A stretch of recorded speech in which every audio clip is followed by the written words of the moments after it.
اسلامی golden age سے مراد اسلام کی تاریخ میں ایک ایسا دور ہے جو روایتی طور پر 8ویں صدی سے شروع ہوتا ہے اور 13ویں صدی پر ختم ہوتا ہے۔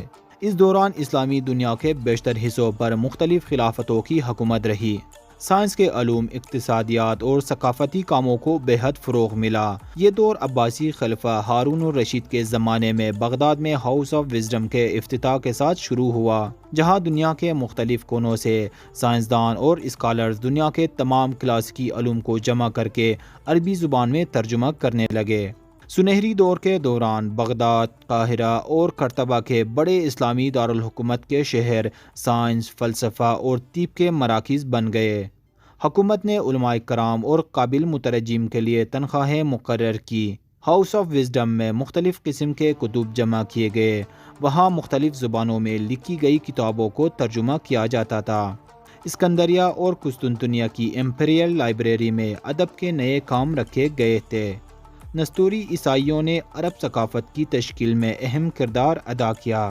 قابل ذکر بات یہ ہے کہ نیسٹورین بختیشو خاندان کی 8 نسلوں نے خلفاء اور سلاطین کے لیے نجی ڈاکٹرز کے طور پر خدمات انجام دی۔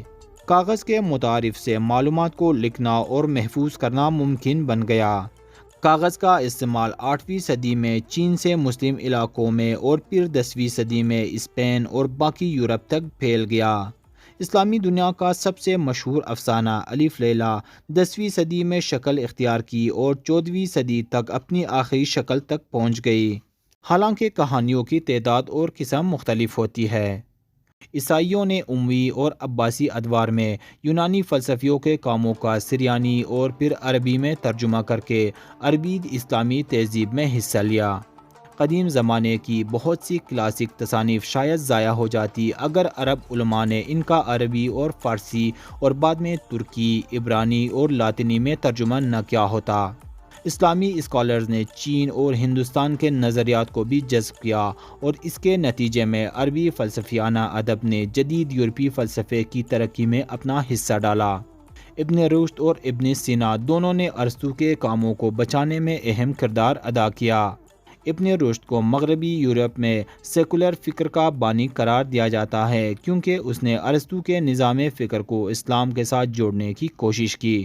عربوں نے اپنی فتح کی ہوئی تہذیبوں کے سائنسی علوم کو ضم کیا، جن میں قدیم یونانی، رومن، فارسی، چینی، ہندوستانی، مصری اور فونیشین تہذیبیں شامل ہیں۔ فارسی سائنسدان محمد بن موسیٰ الخوارزمی نے اپنے تاریخی متن کتاب الجبر المقابلہ میں الجبرا کو نمایاں طور پر پیش کیا، جس سے الجبرا کی اصطلاح نکلی ہے۔ میڈیکل سائنس قرون وسطی کی اسلامی ثقافت کا مرکزی حصہ تھی۔ زمان و مکان کے حالات کے مطابق اسلامی ڈاکٹرز اور اسکالرز نے ایک وسیع اور پیچیدہ طبی لٹریچر تیار کیا۔ اسلامی اسکالرز نے سریانی، یونانی اور سنسکرت سے اپنی تحریروں کا عربی میں ترجمہ کیا اور پھر ان تحریروں کی بنیاد پر طبی علوم کی نئی تخلیق کی۔ سیرامکس، شیشہ، دھات کاری، ٹیکسٹائل اور لکڑی کا کام اسلامی سنہری دور میں فروغ پایا۔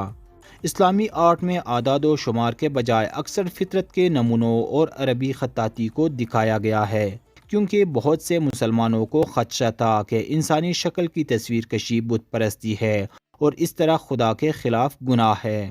عربی خطاط کا روایتی آلہ قلم ہے جو بانس سے بنا ہوتا ہے۔ قلم کی سیاہی اکثر رنگ میں ہوتی ہے۔